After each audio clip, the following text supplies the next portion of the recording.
Market to Market is everywhere you are. Subscribe to Market on YouTube, find us on the PBS video app to stream on demand, and add our 3 podcasts on your favorite podcasting app. Coming up on Market to Market, drought's grip tightens in the grain belt. Building common ground on the infrastructure deal.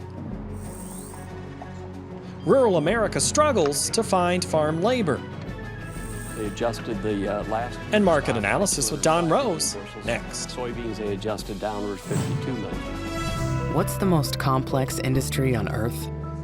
It's not genetics, or meteorology, or logistics. It's a business that involves them all. It's farming. Thank you, farmers, from Pioneer. Tomorrow. For over 100 years, we've worked to help our customers be ready for tomorrow. Trust in tomorrow. Information is available from a Grinnell Mutual agent today. This is the Friday, August 6th edition of Market to Market, the weekly journal of rural America. Hello, I'm Paul Yeager. Tuesday marks the 1-year anniversary of the August derecho. The straight-line windstorm smashed across 700-plus miles of the Midwest, leaving $11 billion in damage and 4 deaths in its wake. Several thousand acres of cropland were torn up or they were destroyed. Now, there is still debate if global climate change is responsible for last year's weather event. There is the belief that this year's massive fires and crippling drought are directly tied to the theory. John Torpy reports. A new wave of hot, dry weather moved into the Pacific Northwest this week, amplifying wildfires and worsening the ongoing drought. Firefighters have contained 84% of the Bootleg Fire, Oregon's largest blaze this season. So far, more than 640 square miles of the Beaver State have been charred. Numerous lightning strikes over the past weekend kept fire crews busy, trying to surround and extinguish 50 new, smaller wildfires. In California, the 3-week-old Dixie Fire consumed over 24,000 acres in a single day, due in part to strong winds and continued hot, dry weather. So far, California's largest wildfire this season has burned just over 500 square miles. State officials note the dry conditions impacting agriculture and intensifying wildfires this summer have been compounded by drought conditions in California last fall and winter. All of our forecasting is built on history and what we anticipated for runoff from our snowpack. And because of early high temperatures, early snow melt, and extremely dry soil conditions in all those watersheds, we had 700,000 acre-feet of runoff that did not materialize. The drought conditions plaguing the West are also expanding in the Midwest as areas in the Dakotas, Minnesota, and Iowa moved into the extreme drought category, starving corn and soybeans of much-needed moisture. According to the latest USDA crop conditions report, 62% of the nation's corn crop is rated as good to excellent, 10 points behind this time last year. The 2021 soybean crop comes in at 60% good to excellent, down 13 points from a year ago. With just over half of South Dakota's spring wheat harvest complete, only 10% of the nation's wheat crop is rated as good to excellent, 63 points lower than a year ago. Spring crop is probably approaching 3/4 harvested. There was certainly a significant number of acres that were abandoned. So at this point in time, I hate to say it, but any rain now would only complicate the harvest and potentially reduce what quality of wheat is there. Since May, the Midwest has received below-average rainfall amounts, with much of the region registering up to 8 inches less than normal. For Market to Market, I'm John Torpy. United Airlines joined Tyson Foods in requiring all employees to be vaccinated. Tyson is offering a $200 incentive to the unvaccinated employees in their 120,000-strong workforce. Finding employees is still proving to be a challenge. HR managers were busy in July adding 943,000 jobs. The higher than expected total pushed the unemployment rate down to 5.4%. Many of those with the new jobs used the increased disposable income to buy more imported goods, which widened the trade gap to $75.7 billion. President Biden took a victory lap on the jobs report and is still pressing Congress to add more workers with his call for an infrastructure deal. But the cost of doing business may be a bridge too far. Peter Tubbs has more. The United States Senate began work on its version of a $1.2 trillion infrastructure bill this week. The 2,700-page document covers proposed spending on the nation's roads and bridges, ports and railroads, and also dollars targeting areas where access to the internet is limited or unavailable. After clearing a procedural vote last week, negotiations on the details began.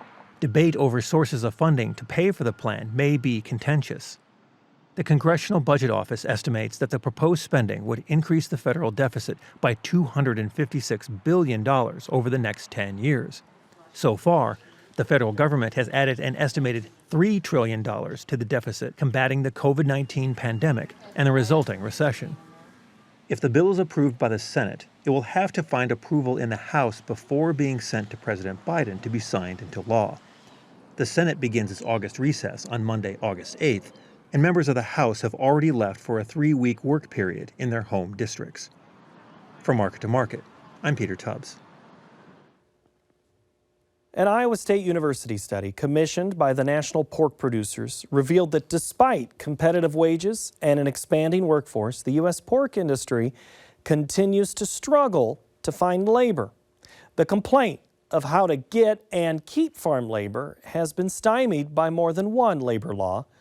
Colleen Bradford Krantz takes a closer look at the problem in our cover story.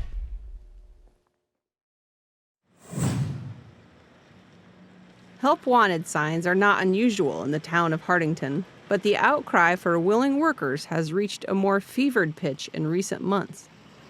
And the northeast Nebraska town of 1,500 isn't alone. Labor experts say restaurants, retail outlets, and companies with physically demanding jobs, including those in agriculture, are struggling more than ever to fill openings in communities nationwide.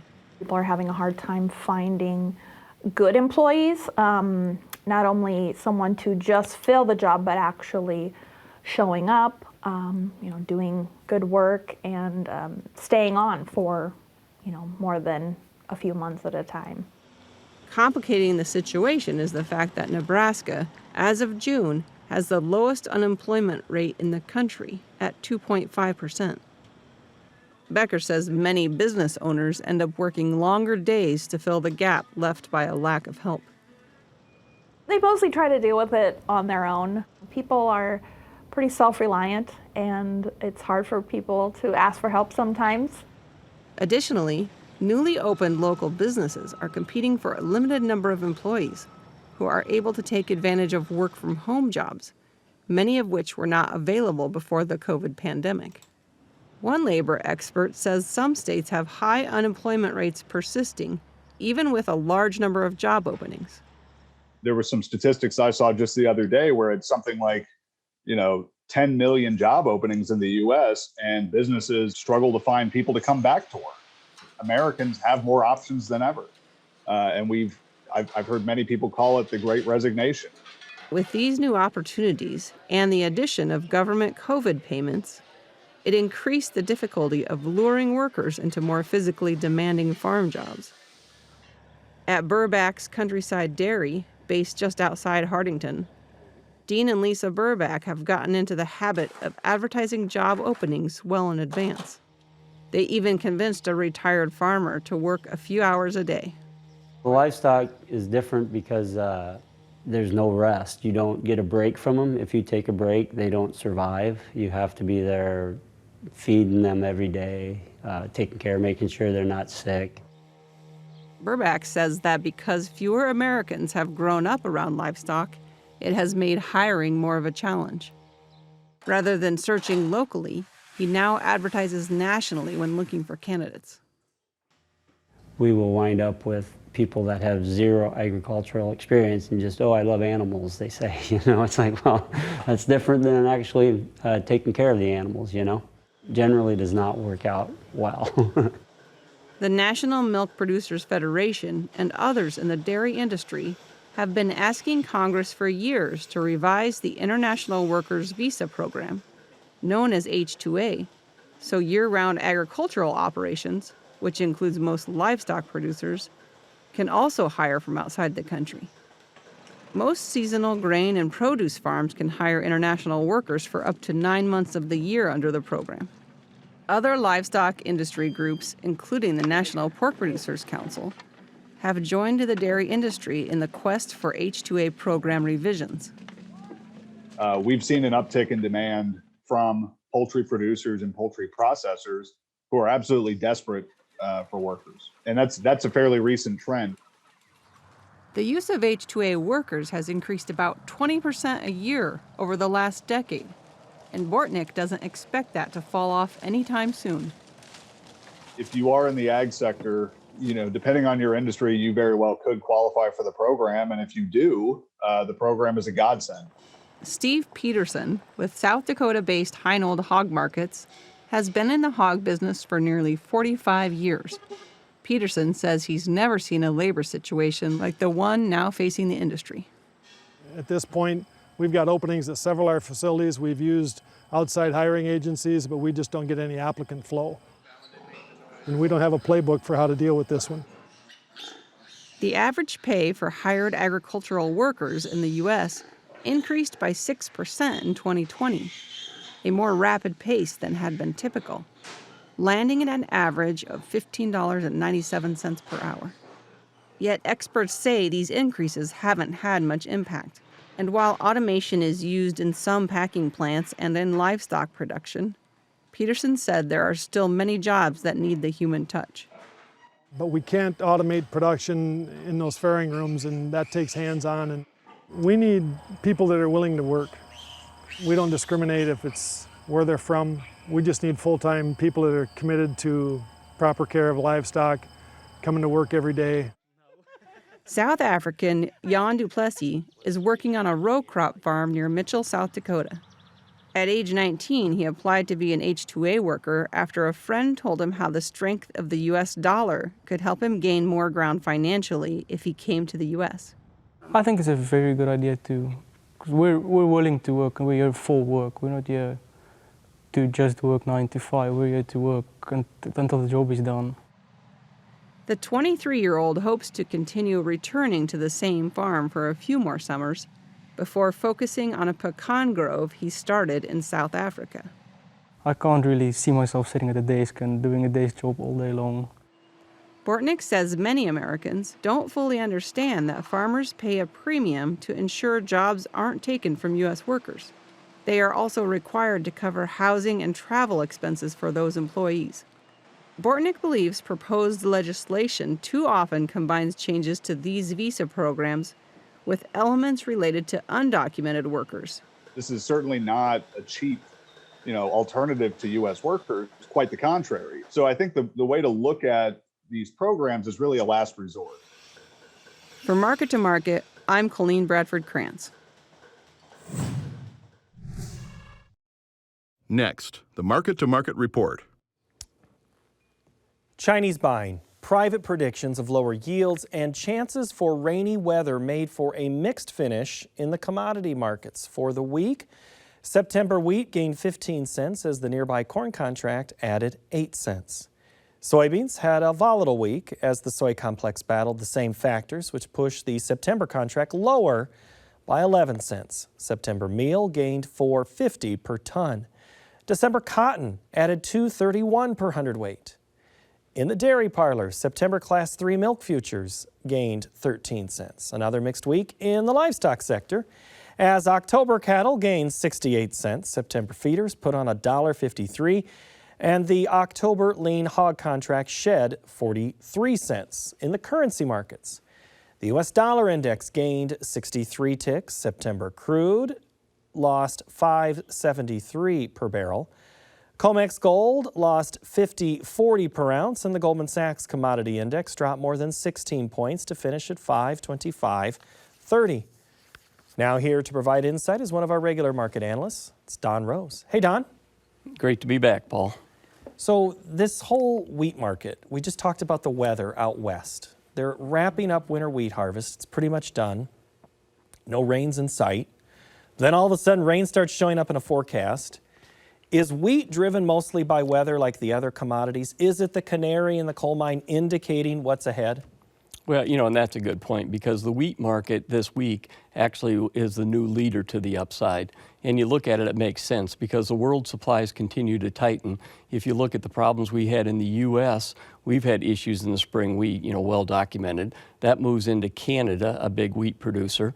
And then Russia, the largest exporter in the world, they're 50% harvested right now, and their yield so far is down 7%. So the U.S. is really a follower. We're only 12% of the total world trade, so we're not really the big elephant in the room. But I think most definitely what wheat is trying to do is move out of a feed wheat category, and right now Black Sea feed wheat's still competitive with corn, so it's trying to move out of that category. So that's what it was about this week. Technical buying, we bottomed in July, and we've had over $1 rally in most of the wheat classes. What am I doing right now if I have some wheat that I think I want to price? Am I holding? Well, cash is king. What we're telling producers in all of these markets, Paul, right now is you really have to manage your own situation because the profitability for a lot of people are there if you didn't have these big weather issues in the wheat like we did in the spring wheat area. So upside looks like it's going to stay strong into the winter, but things can change. I mean, COVID bubbled back to the top. Again, those were real problems for us. So we're definitely in a year where make sure you manage your margins, manage your risk, because things can change pretty fast. Well, you bring up a couple of points that someone tweeted at us, and I'm going to go ahead and bring in Lori in Osceola, Indiana's question that she sent me via Twitter.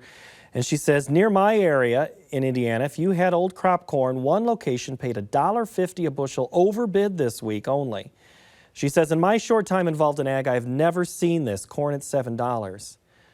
So my question to add to her comment is, are there more days like this ahead? Well, these markets can move pretty fast. Corn feels like it has some strength under it here short term for old crop, but like she's alluding to, and I think this is the musical chairs, old crop has these big premiums. But when you get to new crop, the premiums erode, like $1, $1.50 pretty quick. So how long do you sit there before your old crop looks like new crop, and then you feel like, what was I doing? So make sure that, there's other ways to own the crop if you think there's still more positiveness. When you have basis like this and you're moving to a harvest, we're harvesting in South and we're moving, yields are pretty good there. So, supplies are coming to the market. I just did a whole big state driving tour around some areas, some good corn growing areas, and there are a lot of spots that look good, but there are those spots that don't. There's this eastern versus western corn belt battle right now. There's rain in the forecast as we sit here tonight, Don. How do you make sense of it, and which side of that border you're on? Well, and you analyzed it, quite well. Where we're really at is the corn market after the July report. It was sitting around 514, 534. That was the July report. It shot up, to about the 570 mark. 573.5 was the high. And actually for a month, we've been in a trading range basically between 540 and 573. So your questions, the market can't sort it out. It hasn't sorted it out yet. And last year, the market got beat during the month of August. And I think that's why the market's very nervous, very concerned. Seasonals are negative right now. There's gaps below the market at 477.5. But we're starting to move into a demand-led market in wheat.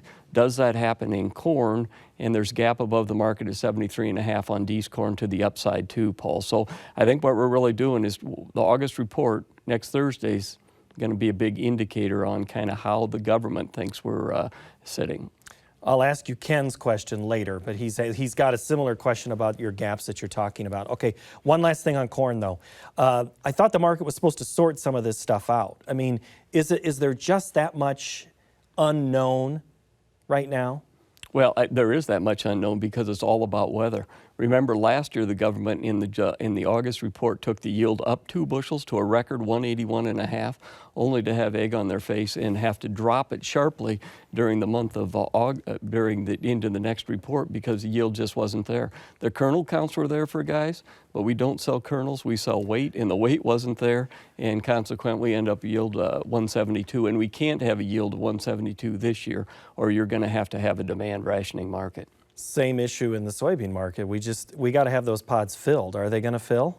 Well, and the soybeans are even more dicey because, when you're talking a carry out of 150 million, if you lose 2 bushels per acre, basically you lost the whole carry out. So, that's why the market is so sensitive right now.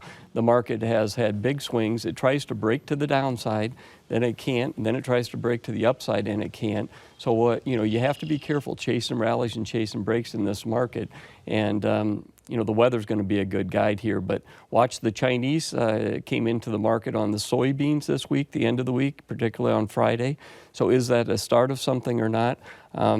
Just to back up real quickly on the exports this last year were up 1 billion bushels versus the prior year.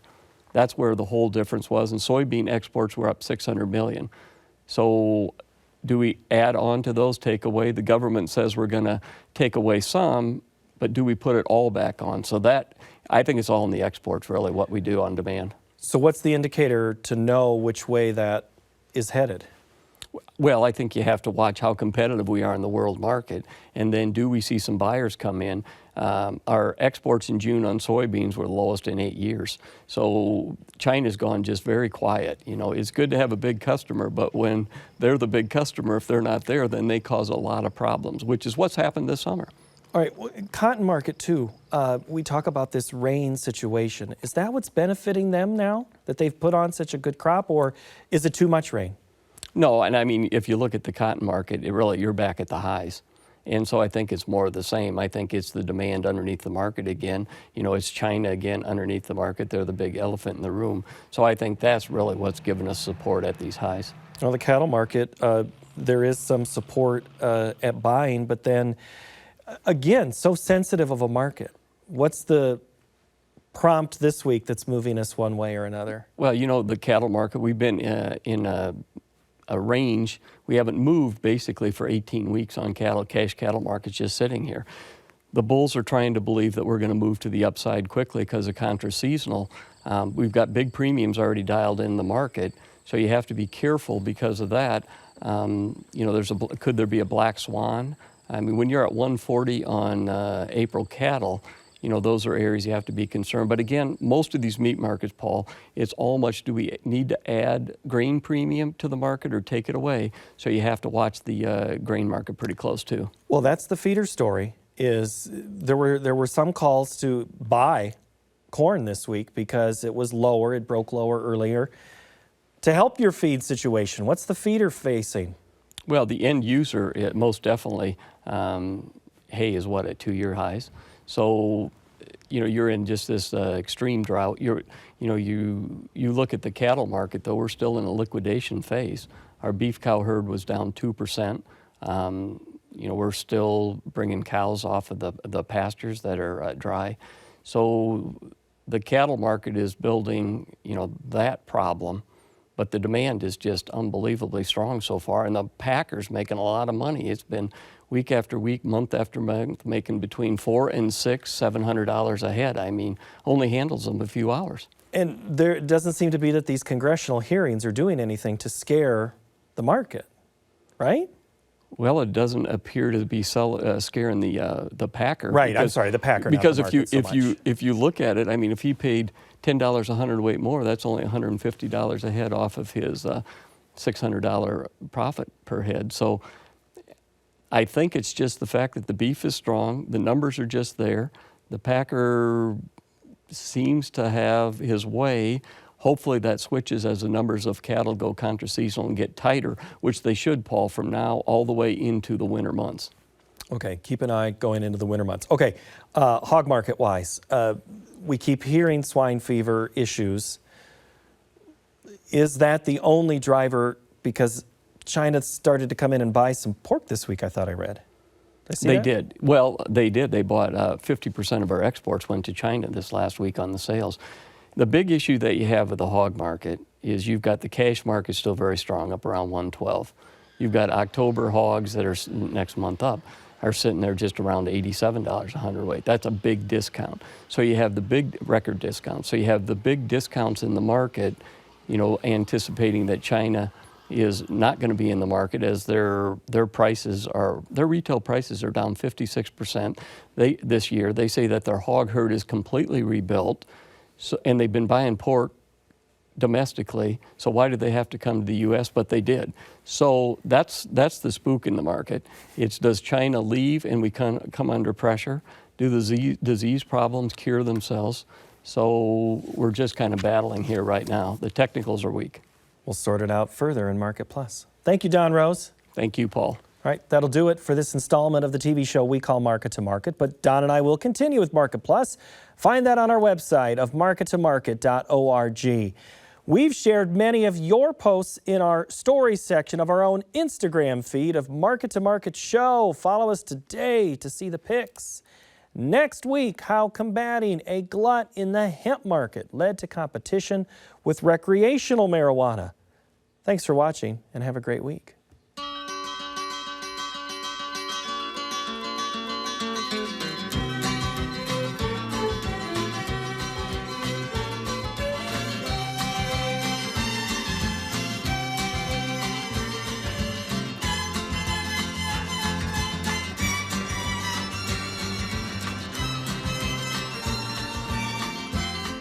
Market to Market is a production of Iowa PBS, which is solely responsible for its content.